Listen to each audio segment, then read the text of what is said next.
it has been a minute since I've filmed anything in the series. I know that the 2008 video just went up, but that video was sitting on my laptop for like a week and a half. Life has just been hella busy lately, so that happened, and it's probably gonna be busy this week because right now it's 10:15 p.m. on July 6th, so in less than 2 hours it will be my birthday, so that's something, and because of that, this week might end up being a little busy between that and also just other things I'm doing with my life, so hopefully this video goes up soon. If it ends up going up on my birthday, hot dog. If it doesn't, I apologize. Oh, and sometimes when I play games in years that I've already talked about and didn't get to talk about those games in the videos for obvious reasons, I like to shout them out, and I thought I'd do that again here with a game that I just recently played that I would have talked about in my 2023 video, as like a cream before the crop kind of game. That is Before Your Eyes. Also putting this here because it's a game I just really highly recommend. I recently played this because it came to PlayStation Plus as a PSVR 2 game, and it's honestly one of the most beautiful, impactful narratives that I've ever experienced in a game. It actually genuinely made me shed a tear by the time I was done. And the gameplay is unique. Everything in it is controlled by blinking, so that's pretty interesting. Even though I think the gameplay could have done just a little bit more, I would have liked to actually, I don't know, do something with the controllers or whatever, I don't know. But all in all, it's a really great game and one that I can highly recommend you guys try out. Anyway, on to the proper video because my room is hot and I don't want to be in here forever. Welcome back to I Want to Talk About, the series where I take a topic, I sit on camera, and I blabber about it. And it's the next video in the series within a series, and we are going to be talking about one of my personal favorite years, one of the best years of my life, honestly, a year I look back on very fondly. As you can tell from the title today, I want to talk about my favorite video games of 2009. You know how the series works, but in case you don't, in it, I introduce the year as well as the landscape of gaming at the time, and as I get into games, I talk about some big games that I didn't get to play, some games that I liked at about a 7 out of 10 level that I consider the just missed the cut kind of games, the cream before the crop, the games that would be like 8 or 9 out of 10 on my scale, and then my proper best list of 10 out of 10 games. So let's get into the intro because it's going to be a long one, probably. I hope. Not. On to the intro. 2009, the year that I started on YouTube, believe it or not. I actually didn't write that in the script here, but yes, 2009 was the year that I first started on YouTube. Wild to think about. In less than a month, it'll be 15 years since I started doing YouTube. That's fucking crazy. I've literally grown up on this platform. 2009 was also the year of music. Why? Because we got way too many frickin' rhythm games in 2009. Seriously, even as a huge fan of the genre, 2009 was the year that a new rhythm game with plastic instruments came out pretty much every time you took a breath. Every sip of water you took, oh, check that out, a new rhythm game. Also, as someone who reviews music, it's quite interesting that I bring up that 2009 was the year of music because 2009 was the year that Michael Jackson died. So that feels significant. Hey, I know I ask a question specific to the years that I talk about in these videos, so I'm gonna do one now.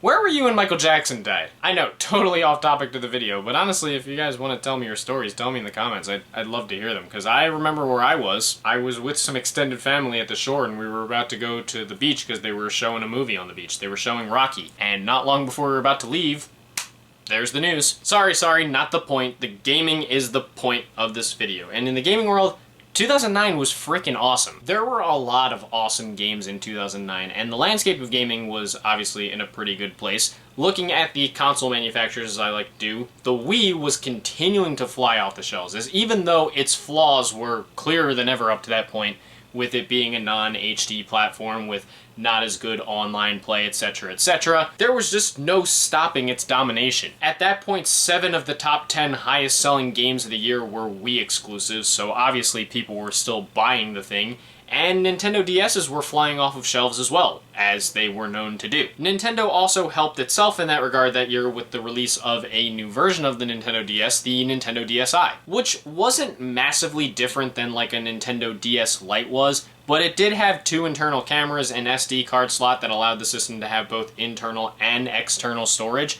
and it even had an online shop of downloadable titles, even though the titles that were downloadable were not really that impressive. It wasn't essential, but there'd still be interest in a new model of such a popular system like this, and a lot of its concepts that it came through with were kind of ahead of their time in the sense that they would be refined to a greater extent on the 3DS a few years later. Oopsie, I spoiled what Nintendo's next handheld was. Oh well, you know what it is already, so whatever, spoiler. As far as Microsoft, the Xbox was continuing to do pretty well for itself, which was a blessing given that its first-party lineup that year wasn't really the biggest. The 360 was still ahead of the PS3 up to that point, and I think it helps that third parties were just very on board with the 360 compared to the competition. As far as developing games, the 360 was the best combination of being powerful and not a complete pain in the ass to develop for. So Xbox just continued to leverage that third-party support up to that point. Certainly though, that's not to say Sony wasn't trying, because the PlayStation 3 was kind of starting to come into its own in a really big way, and it had a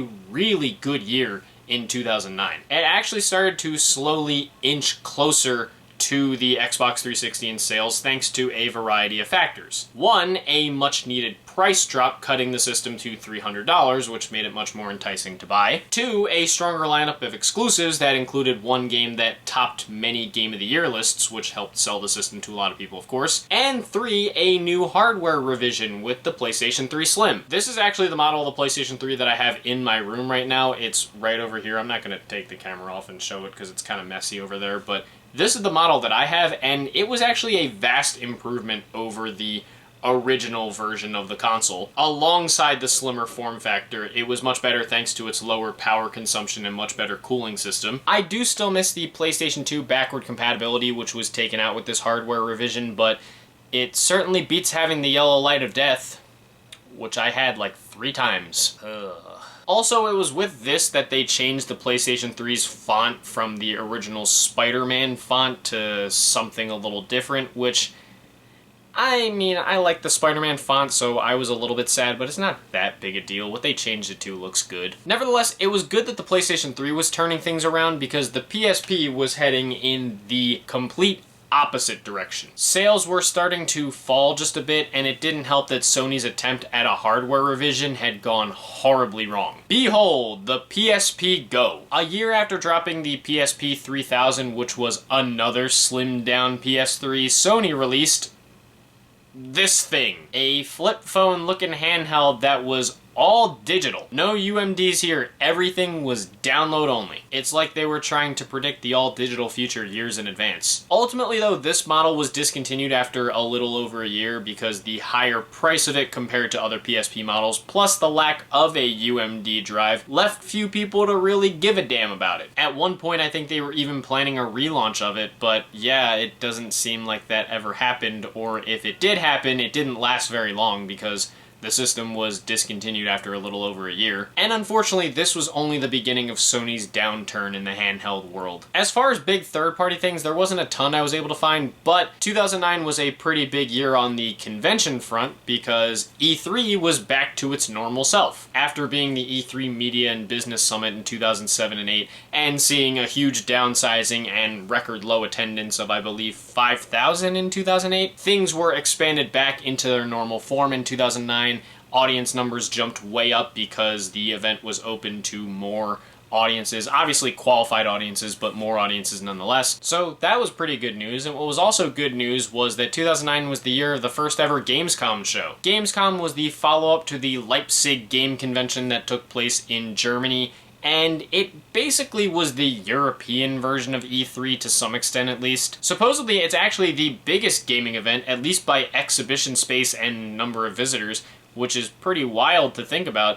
And while Gamescom may not have the prestige that E3 had, well, at least Gamescom is still alive.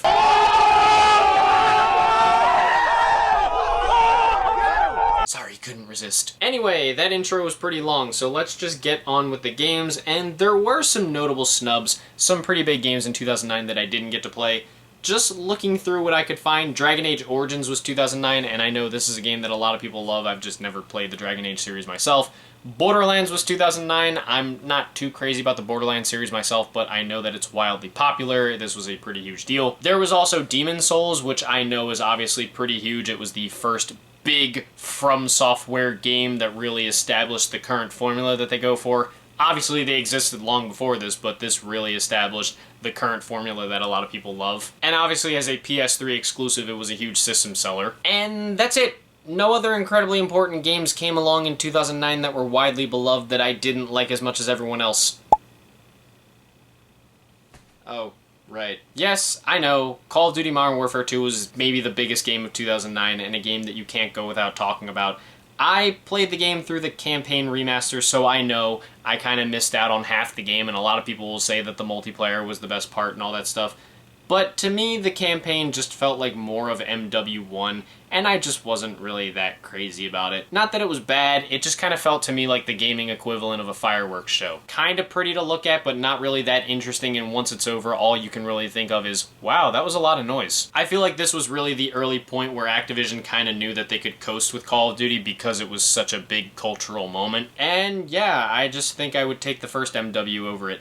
And this is probably the last time we'll talk about COD in this series because while I have played the Black Ops games at least a decent bit, I didn't play them enough to give them a proper rating, though I do enjoy them in spurts. But after this point, COD just became that, the series that I kind of enjoyed in spurts, but not enough to really dig that deep into. But now for the games that just missed the cut, and there are a few here.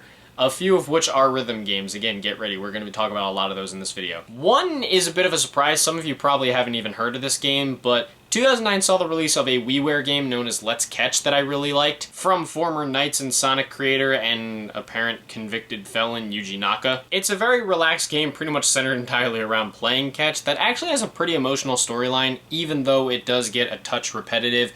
Though I can kind of see how that'd be the point for a game that's basically just about playing catch, the quiet simplicity of it all. There's also Guitar Hero Smash Hits, which I totally see how this was the poster child of Activision just milking the franchise up to this point, given that it was just all older songs. But I kind of enjoyed it on the grounds of the setlist being awesome and also getting to play these songs on drums along with guitar. There was also Halo 3 ODST, which was by all accounts a glorified Halo 3 DLC, but it still got the fun gameplay you expect out of the series. It's just that you also kind of have the It's More Halo effect here as well. And then the last in this section is Lego Rock Band, a cute little Rock Band spin-off for younger players and first-time gamers, even though there isn't really much here for the hardcore Rock Band fan. With that said, it has Aliens Exist by Blink-182, which is a great song to play on the drums. But now we're going to get into the games I really enjoyed, the cream before the crop, and we've got quite a few here, because like I said, 2009 was an awesome year, so let's just get right into it and not waste any more time. If the just missed the cut section didn't clue you in, you're gonna see me talk about a lot of rhythm games in this video. Because even despite the oversaturation of the rhythm game market in 2009,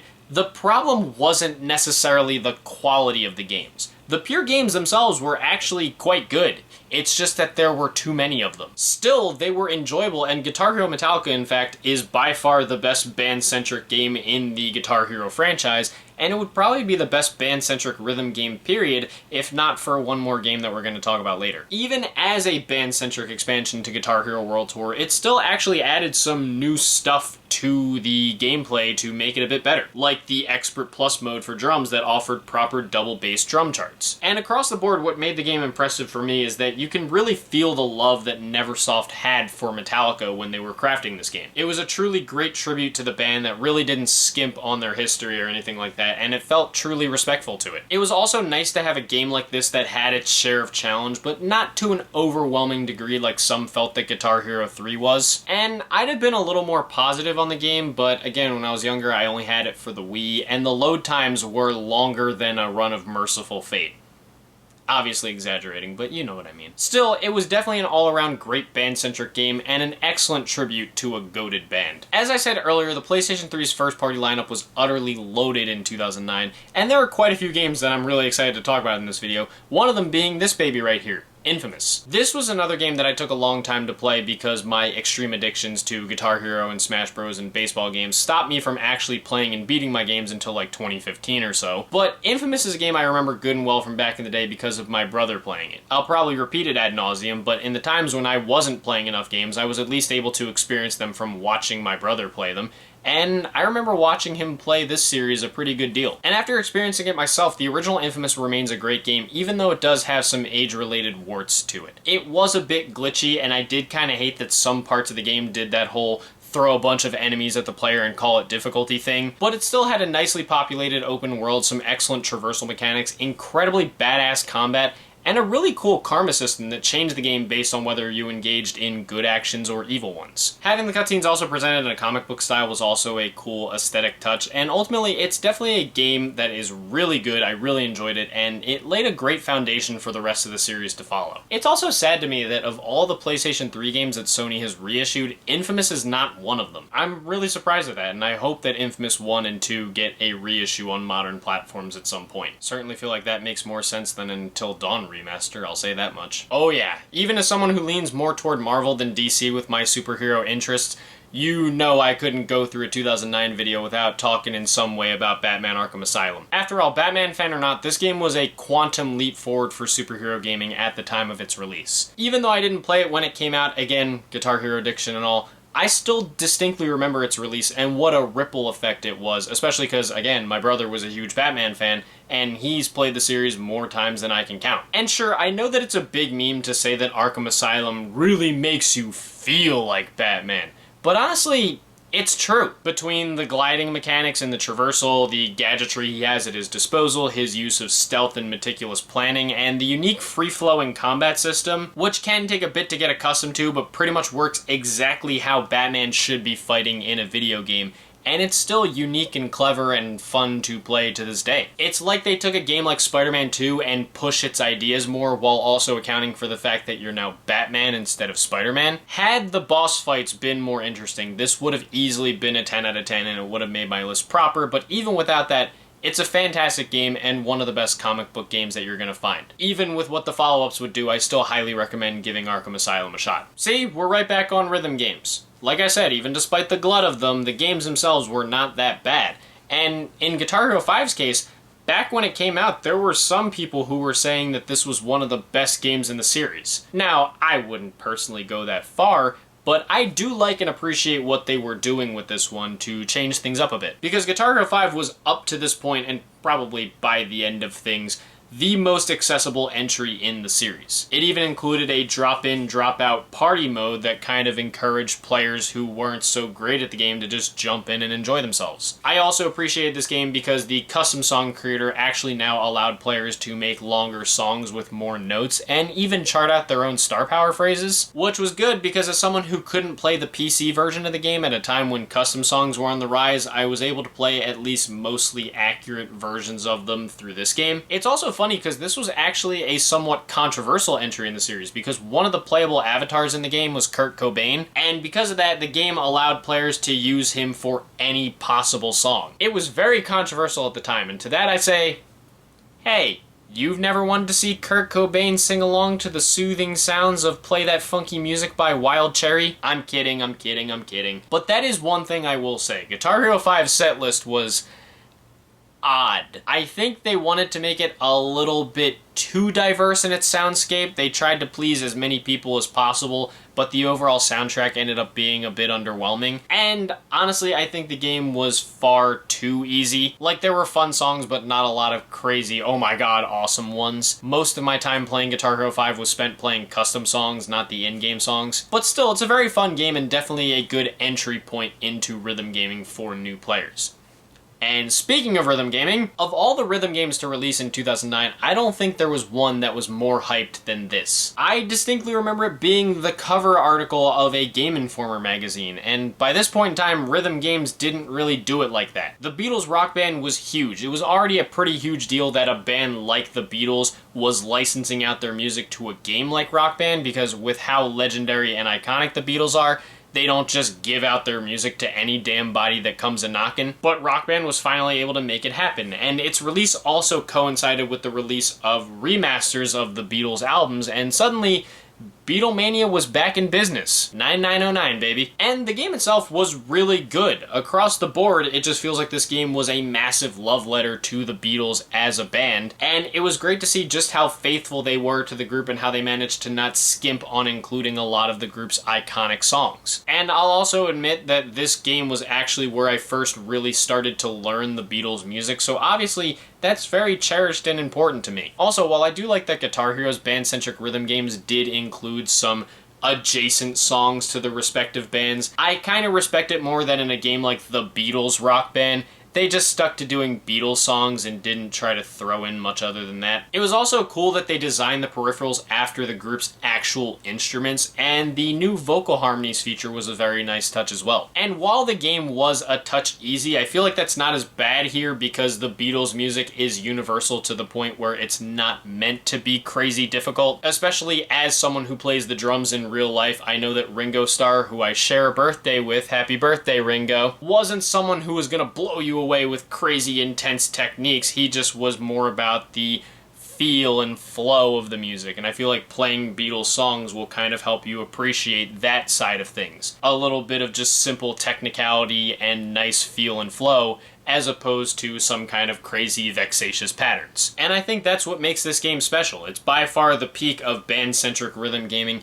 and it's a game I can recommend even if you're not into the Beatles. Definitely still one of the high points of the franchise. This is probably the game most of you have been waiting for me to talk about, and it's probably at the top of a lot of your 2009 Game of the Year lists. In fact, I wouldn't be surprised if this lands at the top of a lot of your Game of the Generation lists. And no, it didn't make my proper best list because, I'm sorry, but I do not have an Uncharted game that I've personally given a 10 out of 10 to, just on my own personal scale. But don't take that the wrong way. And don't think that means that I don't like these games, because I love the Uncharted series. In fact, I was recently thinking about going back and replaying them at some point when I don't have a backlog, since I just recently got a few games that I need to play. And Uncharted 2 is by far one of the best entries in the series, and in my opinion, and probably the opinion of many, it's the best of the 3 PS3 era Uncharted games. As if the first game wasn't already an impressive technical achievement for its time, Uncharted 2 felt like a massive leap forward with some incredible set pieces and graphical elements that make it still incredible to look at today. And obviously it's pretty fantastic to play too. It feels like they managed to clean up the issues that I had with the first game in a pretty great way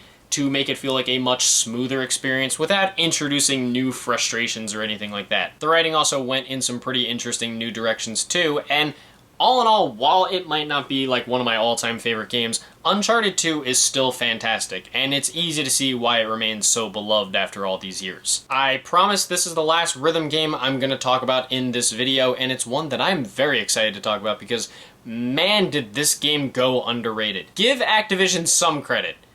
And I do mean some. Activision doesn't deserve a crap ton of credit, but give them a little bit of credit. As much as they were milking the Guitar Hero franchise, they were at least trying to do some unique things with it. DJ Hero just had the displeasure of coming at a time where there were too many games on the market, and the bad economic state that we were in made it hard for some people to want to spend $120 on the game, or $200 for the Renegade Edition, just to have another fake plastic instrument. Plus, much of this game is more single-player oriented than the typical party-oriented Guitar Hero and Rock Band games, which made it a tougher sell because with only one person playing it, it was a little less enticing as a party game. It was like this game's greatest strengths were also the biggest commercial shortcomings that really held it back. And that's a shame because it was honestly a great game and a pretty bold step forward for rhythm gaming as a whole. The song mixes were pretty awesome, the turntable was a great peripheral, and this game also struck a pretty fantastic balance of being easy to get into but difficult to master. And it felt like there was this great sense of freeform play that helped make DJ Hero such a unique and fun reset for the rhythm game genre. At least a temporary reset. It's just sad to me that the things that made it so good were also the biggest things that kept it from being a commercial success. But nevertheless, it was a bold step for the rhythm game genre and a very underappreciated title that I could definitely recommend trying out if you can find it somewhere. How odd that I, someone who has never really shied away from showing my love of Nintendo in these videos, took until this long in the video to actually talk about a proper Nintendo game. And there's only one more after this.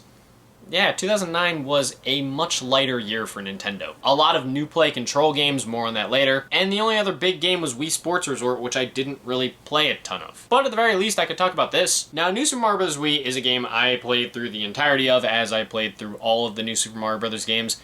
And honestly, this might be the hindsight of having played this game after playing a few of the later entries, but New Super Mario Bros. Wii is kind of on the low end of the series for me. Though I do obviously acknowledge that it's a great game. Obviously it wouldn't be in this section of the video if I didn't think it was a great game. I think it felt a little lesser to me because the movement felt a lot slower compared to other games in the series, and because the difficulty spikes were much harder to deal with than the later entries, and even the earlier entry on the DS. Still though, it's got all the fun level design and platforming gameplay that you expect out of Mario. It still looks gorgeous, and I love this game's new power-ups, especially the propeller suit. Also, it kind of gets forgotten about thanks to the trope formerly known as Seinfeld is unfunny, since so many 2D Mario games have come since this.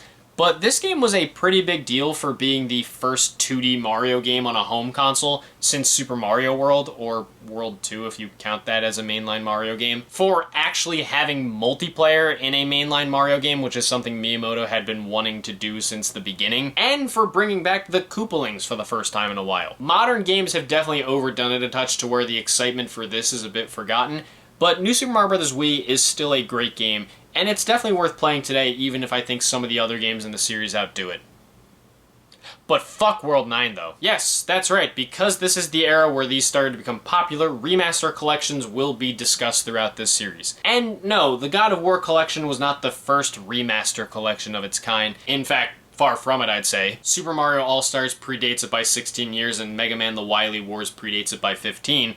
But the God of War collection feels like it was the first in the modern day wave of remaster collections, specifically with the rise of HD re-releases and things of that nature. This was another game I watched my brother play a lot back in the day. It was his first introduction into the series, and it was through this collection that I was able to play through the first two games, so obviously that's pretty important to me. And yeah, I obviously have a lot of unpopular takes on the God of War series, but I do still enjoy it, and this is a very good collection. Both games still played incredibly well with some good graphical updates, and the fact that this released in 2009 at $40 and even included the bonus content from God of War 2's second disc made it a bit of a steal. Sure, it may not have had a ton on it for players who already own the games, but this was a nice way to prep players for the then upcoming release of God of War 3. And given that these original games haven't really been reissued on modern platforms, this still feels like a release worth looking into. So that was a lot for the cream before the crop, and now we can finally get into the proper best list, where we have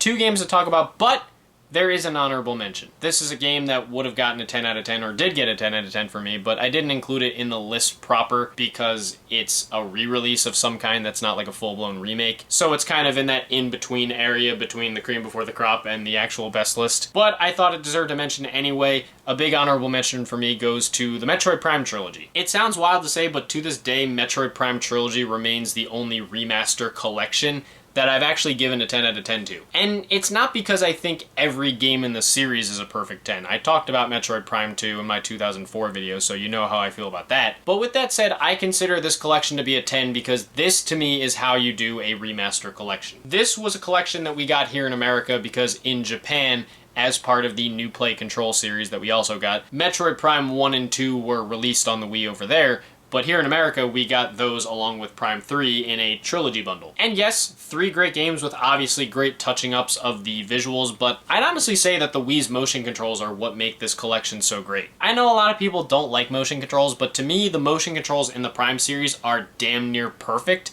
and I think they make the games incredibly fun. I would honestly say that until Prime 2 and 3 get remastered for the Switch, if they are getting remastered for the Switch, this collection is still the definitive way to play these games. Combine it with the fact that there's a great new achievement system and a bunch of cool new unlockable content, and it makes this worth a purchase whether you own the games or not. Though, good luck finding it at a decent price. It was released in pretty small quantities and the price went up pretty quickly anyway, so good luck! Obviously, the Switch remaster of Metroid Prime 1 is the new definitive version of that game, and like I said, if Prime 2 and 3 get remastered for the Switch, I'll probably say the same.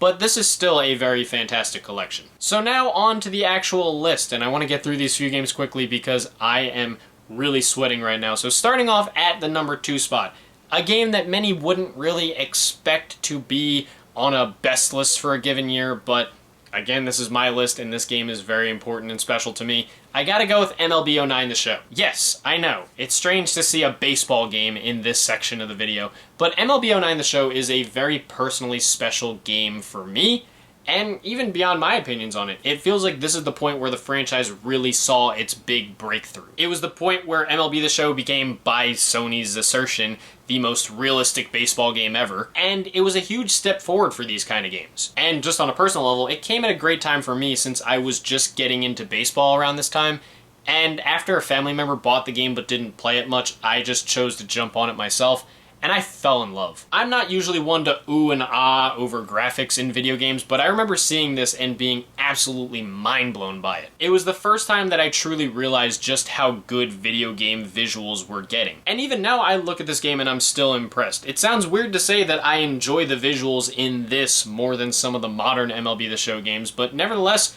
yeah, it still looks great, and it still plays incredibly well, too. Even beyond the realism of the visuals, it felt like the gameplay was simple but still a touch deeper than what the typical baseball game was doing at the time. It felt like this was where the franchise really became refined from both a visual perspective and a gameplay perspective as well. And yeah, it's a really special game because it feels like this was where the franchise truly became very special. And it was just another showing of Sony's dominance in 2009, given that they were not only putting out such quality games, but also a good diversity of them. And speaking of Sony, they take the top spot on my list. I'm actually wearing my PlayStation shirt, so it feels particularly fitting.